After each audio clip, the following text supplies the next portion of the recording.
All right, welcome back to White Tiger Kenpo, lesson 3 of purple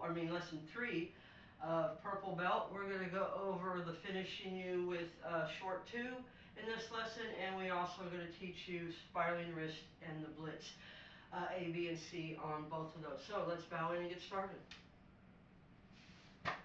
Okay, so let's start with short 2. Let's finish you on this kata so you have plenty of time to practice. So we start with our salutation. Okay, let's go through this together.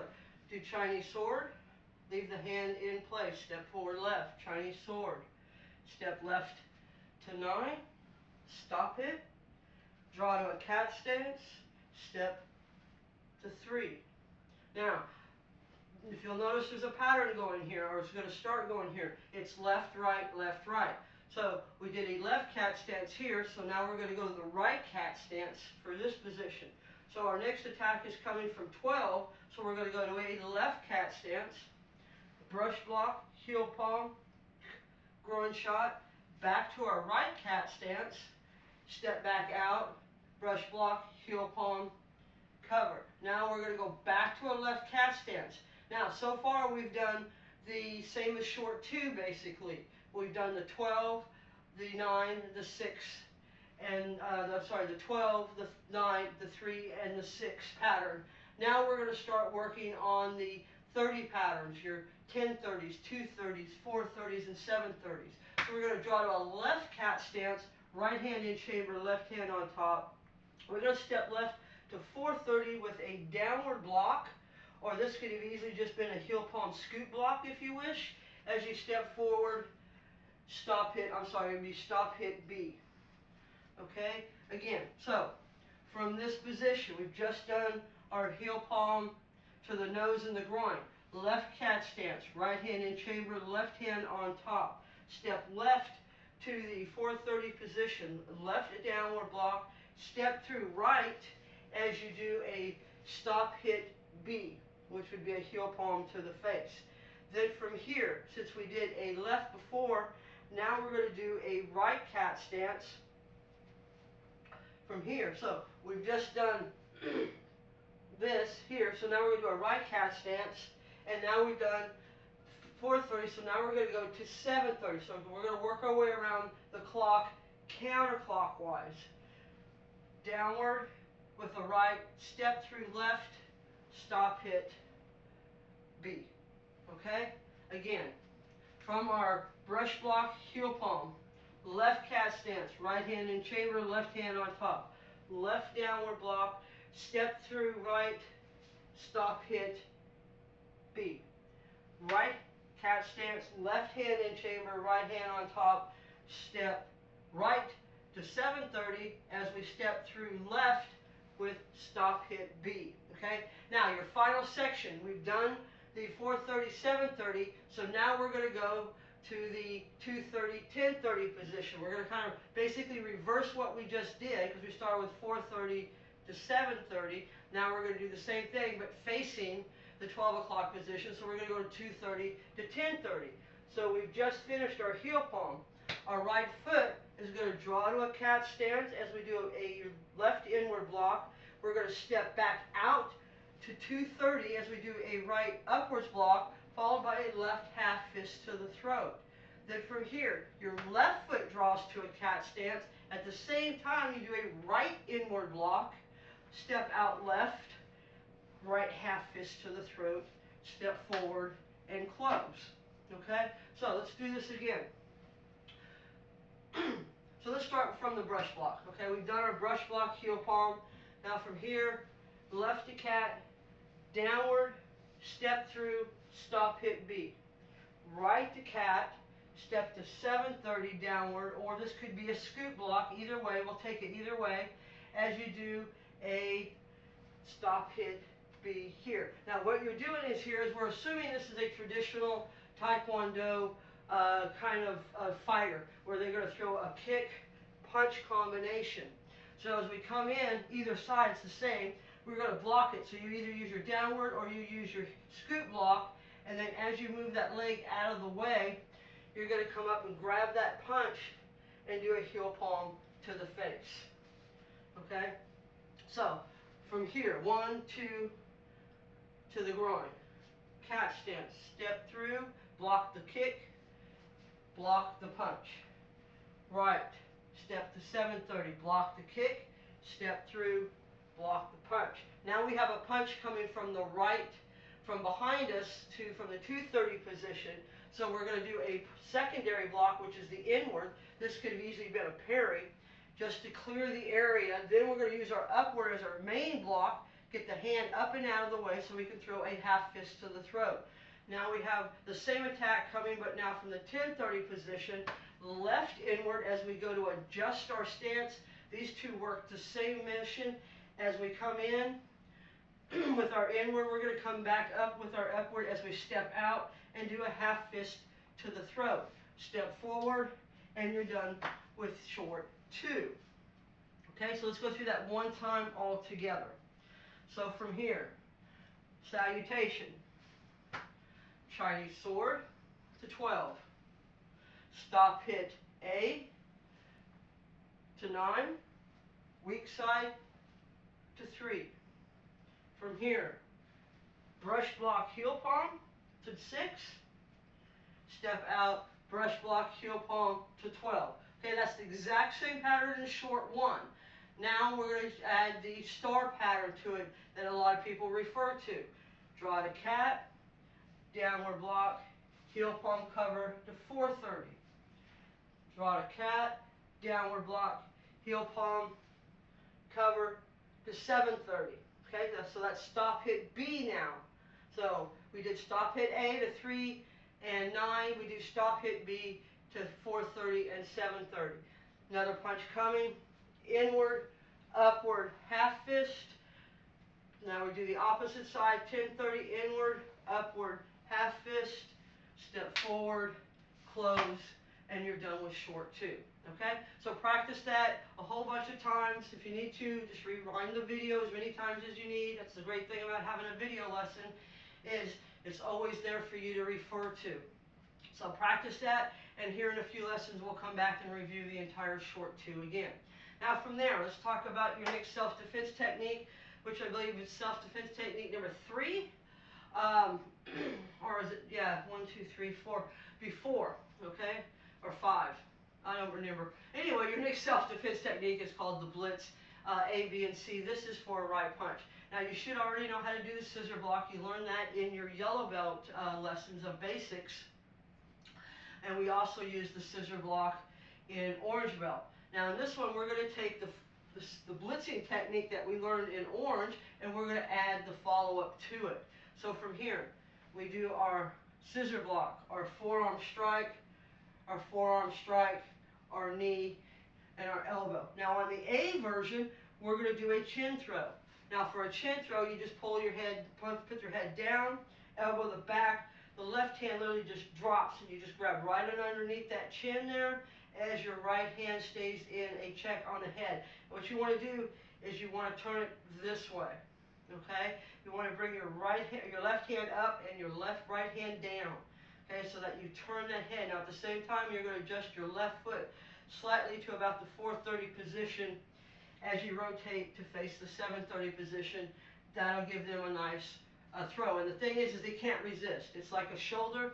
You have to go wherever your neck and chin go. So if you control the head, you usually can control the rest of the body.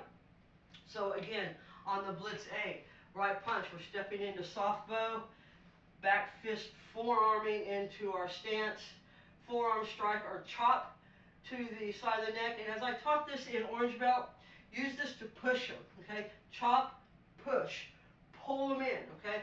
Rock that opponent back and forth, keep them unstable, keep them moving, and pull right into that knee strike. Let go of the hand, elbow the back with your left using your drop of body weight. So you're going into a soft bow. Left hand just drops, literally, boom, drop right there, there's the head, okay? And then just pull up and twist. And I guarantee you, he's going to go flying. Okay, so that's the blitz A. So from here, 1, 2, forearm, knee, elbow, hand just like this, just like you're holding a ball. Right goes down, left goes up as your left foot adjusts. And reverse your angle. Okay? Now, the B version starts off identical to the A. They all pretty much do the same thing. Okay? From here, except on the B, we're not going to do the elbow strike.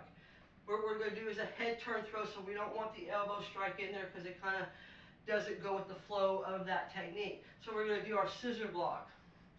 Forearm, bring them into a knee, but this time what we want to do is as you knee them, you want to bring your knee back just a little bit to get it out of the way of the head. And you're going to push the head down as you bring the arm up. And they should land right there. Drop your knee into the rib cage and punch. Okay? So blitzing B starts off just like A. Boom, knee. This is where it changes. Once you knee them, make sure you get this leg out of the way because when you slam that head into your thigh, it does not feel good. So knee, step back just a bit, turn that head. So what you want to do is, once you got them here, you got them right behind that neck.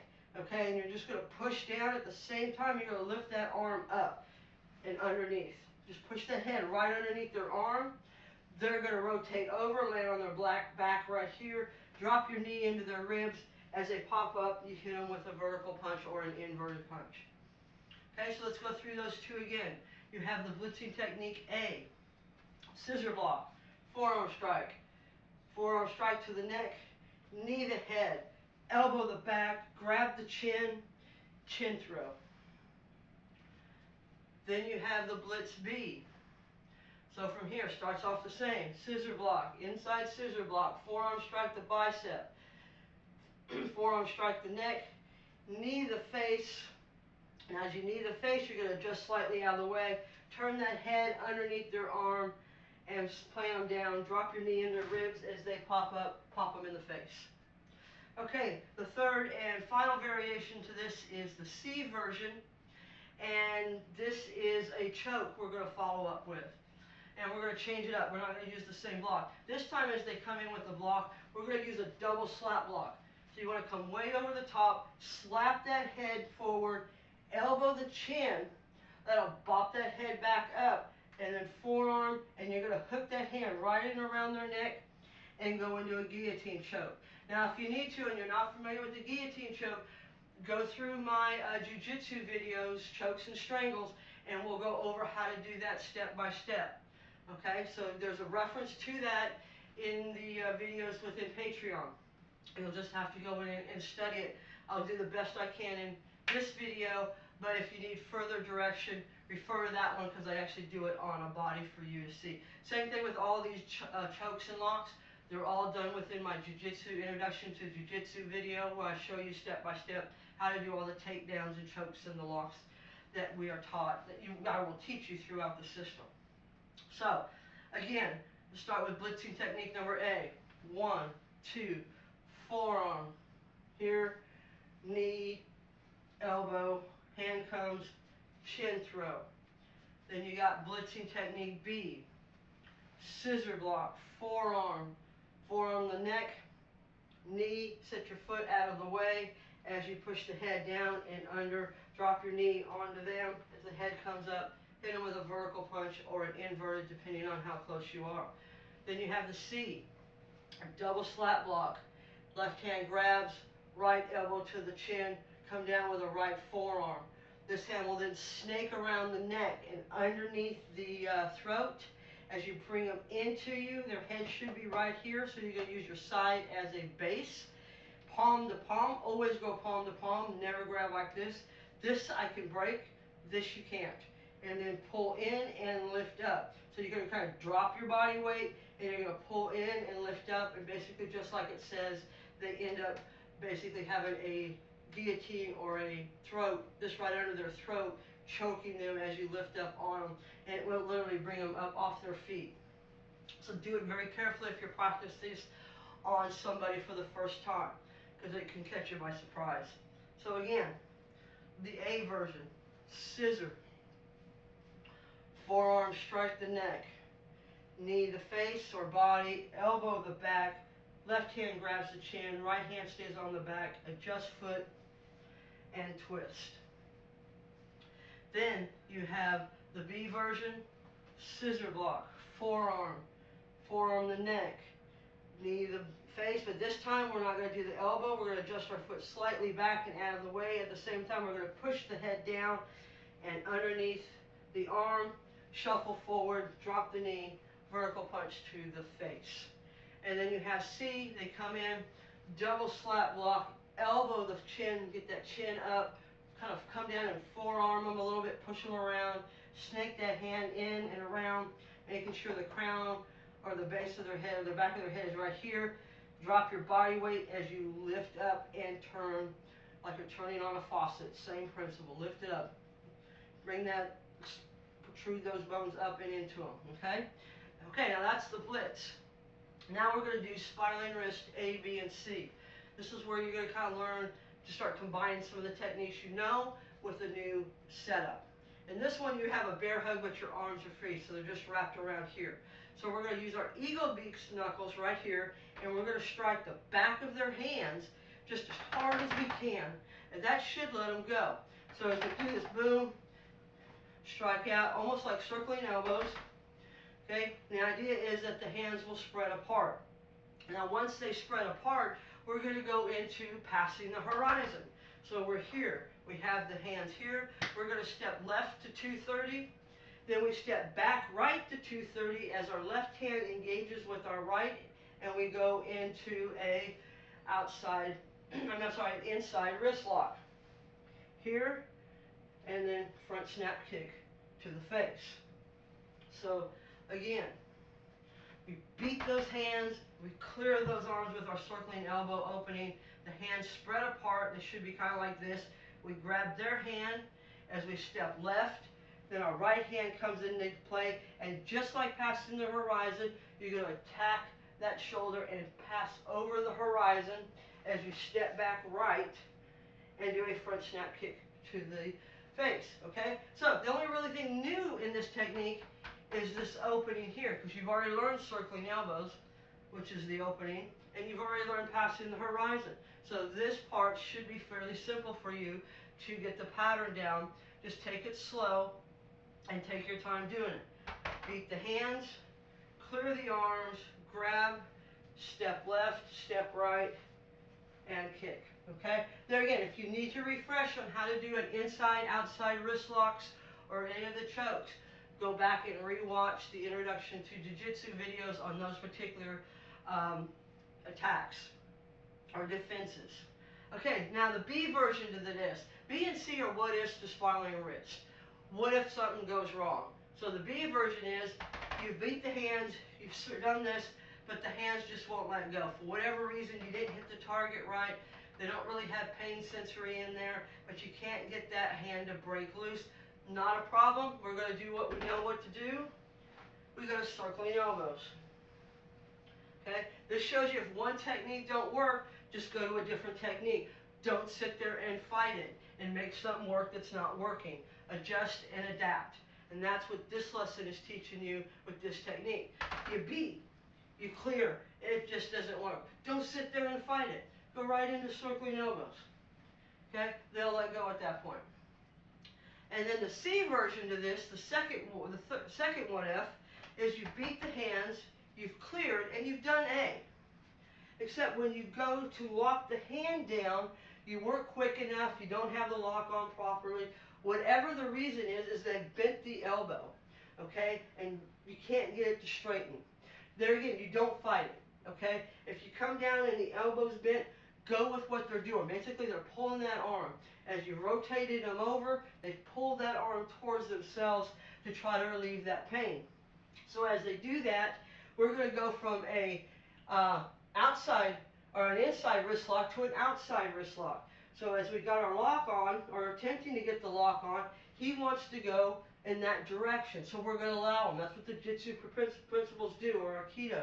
They go with the flow, not against it. So if he wants to go that way, we're going to step forward right, step forward left, bring the hand up and above, step back right, and you have him in an outside wrist lock. So again, let's go over that footwork. So from here, the guy bends his elbow. Just go with it. Lift up. Okay, if he wants to bend it, just let him go with it. Lift up on that elbow so that the hand is basically supporting that elbow. That'll start getting him on his toes. Then step left again, pivot, come under the arm, and bring it right down to your belt, and you have spiraling wrist C. So, let's go through these. You got spiraling wrist A. You beat the hands. You clear the arms. You grab the wrist. You go into a outside wrist or an inside wrist lock, followed by a front snap kick. So basically, you're doing this part in conjunction with passing the horizon. Then we're going to do the B version. You beat the chest. You clear the arms. Won't come clear. Don't fight it. Go right into circling elbows. And then from there, the third and final one, which is a little bit more complicated as far as the footwork goes. We beat our hands. We've got the arms clear. We're doing good on A, but the guy bends his arm. Not a problem. Go with that push. He wants to pull it in. Let him pull it in. You go with it, doing your steps and taking him down. Okay, that is lesson 3. We've covered a lot of stuff in this lesson. I hope I got enough detail in there for you on how to do it. But as always, if you need to, just rewind and start it over and watch it over and over until you get everything you need. If you have any questions or comments, please let me know, and I'll be happy to answer them as quickly as I can. So, practice, practice, practice, and until then, keep moving forward, and we'll see you in your next lesson.